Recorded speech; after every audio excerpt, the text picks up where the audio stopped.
जीवन में वैसे व्यक्ति जो महत्वाकांक्षी हैं, युवा, खास तौर से इस प्रोग्राम को देखें, क्योंकि डॉक्टर अंबेडकर का यह भाषण बहुत ही शानदार और दमदार है।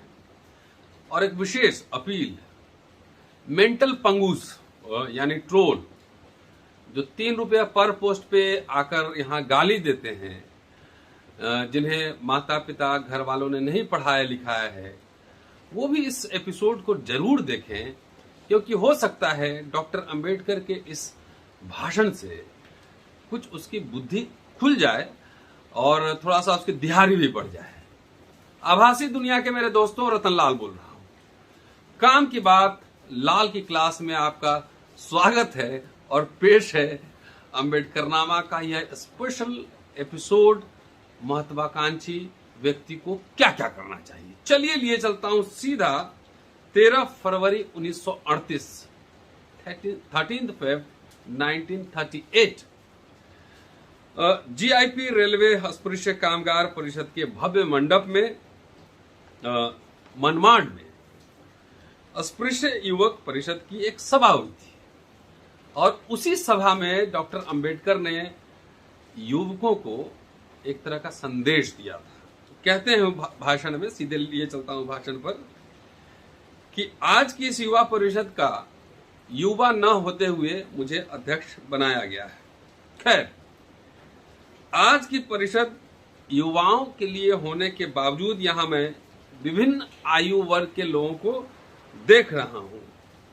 बूढ़े भी हैं और मेरी दाहिनी ओर पूरा ब्लॉक बहनों से खचाखच भरा हुआ है। सो हो सकता है युवाओं का उद्देश्य कर आज की सभा में मैं जो भाषण दूंगा वो औरों को थोड़ा सा असंगत लगे। जनसंख्या में युवाओं का काफी बड़ा अनुपात है, बूढ़े लोगों की संख्या कम है, लेकिन बचपन से वे जिन हालात में बड़े हुए हैं उससे छुटकारा पाने के लिए उनमें से अधिकतर लोग आज तैयार नहीं। बहुत दिन का जो एक सांस्कृतिक वर्चस्व होता है उससे निकलना आसान नहीं है। जिन हालात में वे बड़े हुए उनसे चिपके रहने की ओर उनका झुकाव दिखाई देता है। उनसे किसी और काम की हम उम्मीद नहीं रखेंगे, लेकिन वे हमारे आंदोलन में आड़े नहीं आए, यही उनका बहुत बड़ा योगदान साबित होगा। आगे डॉक्टर अंबेडकर ने कहा कि असल में आज की युवा सभा युवक संघ की ओर से आयोजित की जानी चाहिए थी, लेकिन वह स्वतंत्र लेबर पार्टी की ओर से आयोजित की जा रही है। अच्छा ही होता अगर यह युवा सभा युवाओं की ओर से आयोजित होती। युवाओं में छुटपुट मतभेद है, ये बात सच है। यह भी बात सच है कि आज भी छुटपुट मतभेद है, लेकिन इसके बावजूद परिषद का आयोजन किया गया, यह अभिनंदनीय जरूर है। इसलिए शुक्रिया सबको कहते हैं डॉक्टर अंबेडकर। और कहते हैं आगे कि युवाओं की परिषद में जो मुझे बताना है उसे मैं एक पुस्तक के रूप में प्रकाशित करना चाहता था, लेकिन समय के अभाव में प्रकाशित नहीं कर पाया और जल्द ही उसे प्रकाशित करूंगा। आज के इस अवसर पर मैं यहां केवल 1-2 महत्वपूर्ण बातें बताना चाहता हूं।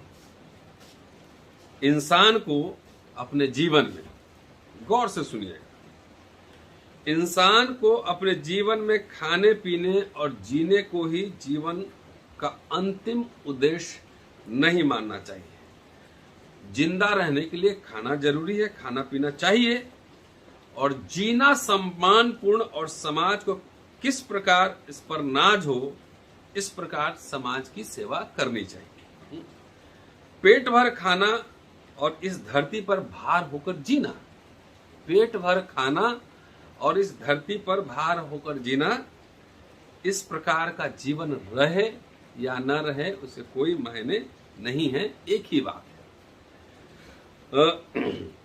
समाज में जब तक हमारी इज्जत है तभी तक जीने में गर्व है, वरना समाज के लिए अप्रिय बनकर बूढ़े बनकर बिस्तर पर ही लेटे लेटे बहू बेटों के तिरस्कार के लिए पात्र बनकर घिस घिस कर जीने से बेहतर है हट्टे कट्टे रहते हुए ही मौत आ जाए। आगे उन्होंने कहा कि युवाओं को चाहिए कि वे हमेशा बड़ा लक्ष्य पालें, उदात्त लक्ष्य पालें। युवाओं को एक बात हमेशा ध्यान में रखनी चाहिए कि कोई भी अच्छी बात हासिल करने के लिए तपस्या करनी पड़ती है और तप के अंत में ही फल मिलता है। तपस्या करनी होती है और तपस्या के अंत में ही फल मिलता है। कार्य चाहे अपने लिए हो, आत्मोन्नति के लिए हो या राष्ट्र उन्नति के लिए हो, उसके लिए लगातार कोशिश करती रहनी चाहिए, करते रहना पड़ता है। उस कार्य के लिए व्यक्ति अपने आप को समर्पित करे। और यहाँ युवाओं के व्यवहार को देखते हुए कहते हैं कि मैंने कई आधुनिक युवा देखे हैं जो लगातार 15 मिनट एक जगह नहीं बैठ सकते। पल पल में उन्हें बीड़ी सुलगानी पड़ती है, उन्हें चाय पीनी पड़ती है, उसके बगैर वे काम नहीं कर सकते। यह सही नहीं। कोई भी व्यक्ति अपनी जन्मजात बुद्धि के सहारे उन्नति नहीं कर सकता। कोई भी बॉर्न जीनियस नहीं होता। पागल व्यक्ति दुनिया में बहुत कम होते हैं। बुद्धि को विकसित करना हर एक के बस की बात नहीं है। 24 घंटे में से 20 घंटे तक लगातार टेबल कुर्सी पर बैठकर काम करना आना चाहिए।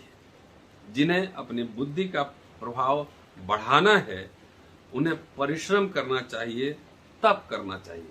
तो दिन भर अम्बेडकरनामा जब चलता है तो बिना तपस्या के नहीं चलता, इसमें बहुत मेहनत लगता है। आगे उन्होंने कहा कि संकट में या दरिद्रता में फंसने पर इंसान निराश होता है। ये मैं कुछ ट्रोल्स के लिए भी कह रहा हूँ कि 5-5 रुपए का कमेंट लिखने के लिए कितना दिन भर मेहनत करना पड़ता होगा, कितने यूट्यूब में जाने होते होंगे, कितना निराशा हो उनके अंदर, ये भी समझना जरूरी है। उनके दर्द को भी मेरे दोस्तों समझिए। संकट में या दरिद्रता में फंसने पर इंसान निराश होता है।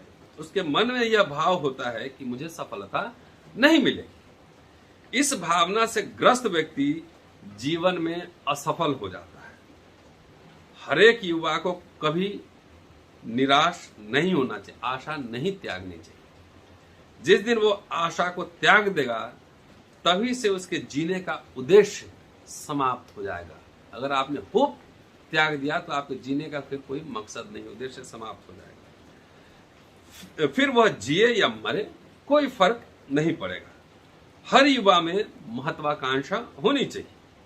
महत्वाकांक्षा के बगैर इंसान ना तो हाथ पांव चलाएगा और ना कोई कोशिश करेगा। इसलिए अस्पृश्य माने गए युवाओं में पहले महत्वाकांक्षा के बीज अंकुरित होनी चाहिए। मन में ऊंची महत्वाकांक्षा को पालते हुए उस दिशा में जी तोड़ कोशिश करनी चाहिए। मुझे गवर्नर भी बनाया जाए तो भी वह कम होगा, इतनी महत्वाकांक्षी।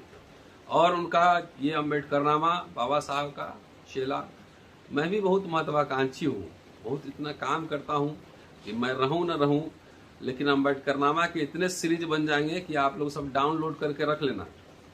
यही अम्बेडकरनामा मुझे जिंदा रखेगा बाद में भी।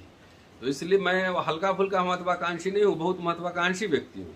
और इसके लिए कोई कहने में कोई शर्माना नहीं चाहिए। काशी प्रसाद जायसवाल ने, जो बड़े इतिहासकार थे, उन्होंने एक लेख में लिखा है कि इंग्लैंड में जब बच्चे पैदा होते हैं तो शुरू से उनको सिखलाया जाता है कि बेटा वायसराय बनना है, प्रधानमंत्री बनना है। हमारे यहाँ महत्वाकांक्षा की बात करना लोग शर्माते हैं, लेकिन मैं नहीं शर्माता। मैं शुरू से बहुत महत्वाकांक्षी व्यक्ति हूँ और बगैर आप चिंता मत कीजिए, बहुत जल्दी आपको नजर भी आएगा। चलिए, मन में ऊंची महत्वाकांक्षा को पालते हुए उस दिशा में जी तोड़ कोशिश करनी चाहिए। मुझे मुंबई का गवर्नर ही बनाया जाए तो वह कम होगा, ऐसा मानने वाला में से मैं एक हूँ। आप में हरेक को ऊंची महत्वाकांक्षा पालकर उसे फलीभूत करने के लिए जी तोड़ कोशिश करनी चाहिए। युवाओं के अंदर कुछ और बाहर कुछ की आदत नहीं लगनी चाहिए। मेरे सामने कुछ और उनके सामने कुछ, no no no no no, absolutely not. आदत नहीं लगनी चाहिए। सत्य को ना छोड़ें। सत्य की तात्कालिक विजय भले ही ना हो, लेकिन विजय आखिर सत्य की ही होती है। हम में दो मुंहापन नहीं होना चाहिए। दुनिया को जब एक बार पता लग जाए कि यह व्यक्ति दुमुआ है, तो उस पर कोई भरोसा नहीं करता है। आगे उन्होंने कहा, एजुकेशन के ऊपर फोकस किया और फोकस करते हुए कहा कि आज विद्या के दरवाजे, शिक्षा के दरवाजे सबके लिए खुल चुके हैं। सॉरी बाबा साहब, अभी अगर होते तो आपके ओपिनियन बदल जाते। अभी सारा निजीकरण हो रहा है। अब जिनके पास पैसा होगा, और पैसे में भी जानते हैं कौन होगा, वही लोग शिक्षा ले पाएंगे। खैर, उस जमाने में जो कह रहे हैं, 1938 की बात कह रहा हूं। आगे कहते हैं कि आज शिक्षा की जो रियायतें उपलब्ध हैं, वे हमारे जमाने में बिल्कुल नहीं थी। उस जमाने में कहीं कोई मदद उपलब्ध नहीं थी। यहाँ के विश्वविद्यालय में पढ़ते समय मैं, मेरे पिताजी, परिवार के लोग, एक बकरी, खाट, खटिया और हफ्ता भर का जो सामान होता था, उसके साथ 8 बाई 8 के एक कमरे में रहकर मुझे कॉलेज करनी होती थी। आज यह हालात बदल चुका है। साधनों के अभाव में शिक्षा नहीं पाई जा सकती, यह शिकायत आज अगर हम करें तो यह निश्चित रूप से निराधार साबित हो। आगे शिक्षा के लिमिटेशन पे भी बात करना है कि शिक्षित व्यक्ति से डरना भी चाहिए। कि शिक्षित व्यक्ति, बहुत सारे लोग बदमाश भी होते हैं। जैसे अभी आपने देखा मिश्रा का बनारस वाला, प्रोफेसर भी है, लेकिन आप देखें क्या क्या लिख रहे हैं। हिंदी अंग्रेजी भी नहीं आती है और सवाल डॉक्टर अम्बेडकर पे उठा रहे हैं। तो शिक्षा अगर सही से नहीं प्राप्त व्यक्ति है और उसका मतलब उसको पता नहीं है, वो कितना डरावना हो सकता है, कितना हिंसक हो सकता है, इसी की बात आगे कर रहे हैं। कहते हैं कि मेरी बड़ी इच्छा है कि मैं से हर एक को विद्वान होना चाहिए। साथ ही मुझे आज विद्या से, शिक्षा से बहुत डर भी लगता है। पढ़े लिखे लोग से मुझे जैसा डर लगता है, वैसा सबको लगना चाहिए। क्योंकि शिक्षा तलवार है, शिक्षा शस्त्र है। कोई आदमी अगर तलवार लेकर आता है तो आप सभी उससे डरेंगे। शिक्षा का अस्त्र हमेशा उसे इस्तेमाल करने वालों पर निर्भर होता है। हथियार से इंसान अबलाओं की रक्षा कर सकता है। अच्छे व्यक्ति के हाथ में यदि हथियार हो तो अच्छा होता है, लेकिन बुरे व्यक्ति के हाथ में हथियार होना अच्छी बात नहीं है। शिक्षित व्यक्ति में अगर शील और सौजन्य का अभाव हो तो वह हिंसक पशु से भी अधिक क्रूर और डरावना मानना चाहिए, उसको दिखता है। वो अज्ञानी जनता दांव पेच लड़ाना नहीं जानती। पढ़े लिखों के पास ही वे होते हैं, दांव पेच होते हैं। किसी को केस में फंसाना है, किसी को कहां फंसाना है, झूठे मुकदमे में फंसाना है, ये सब पढ़े लिखे लोग बढ़िया से जानते हैं। कई लोग अपनी शिक्षा के सहारे उसे कैसे घेरें, मुश्किल में फंसाएं, इसी कोशिश में लगे रहते हैं। दीन, दुर्बल, गरीब किसानों के पास शिक्षा नहीं है, इसलिए उनके अज्ञान का फायदा पढ़े लिखे सेठ, ब्राह्मण, वकील आदि सब लोग उठा रहे हैं।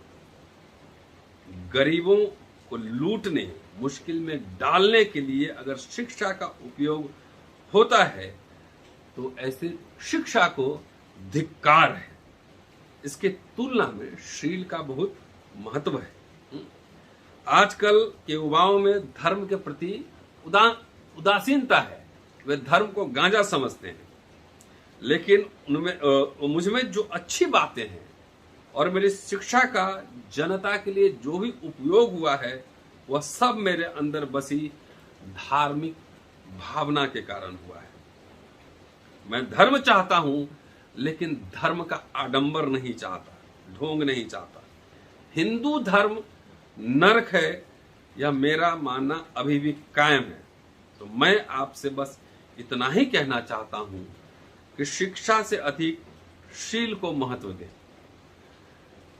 साथ ही अपनी शिक्षा का प्रयोग केवल अपनी नौकरी भली और अपना परिवार भला की भावना के साथ बरतेंगे तो समाज को आपकी शिक्षा से कोई लाभ नहीं होगा। क्या लाभ है उससे? उस शिक्षा से कोई लाभ नहीं है।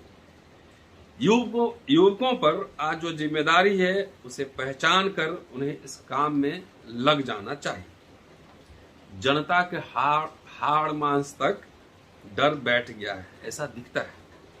अपने कानूनी हक के लिए भी वे साहस के साथ आगे नहीं आते।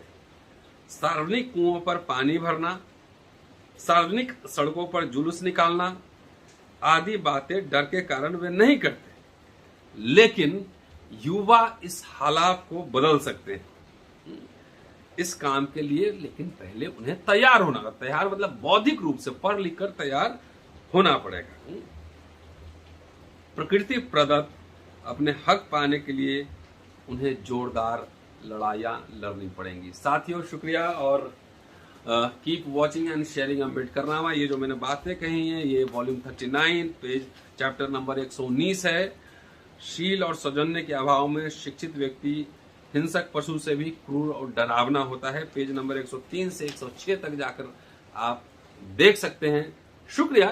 Keep watching and sharing Ambedkarnama, क्योंकि आप जानते हैं ये कपोल कल्पना कथा नहीं है, प्रमाणिक स्रोतों के अध्ययन पर आधारित है। शुक्रिया।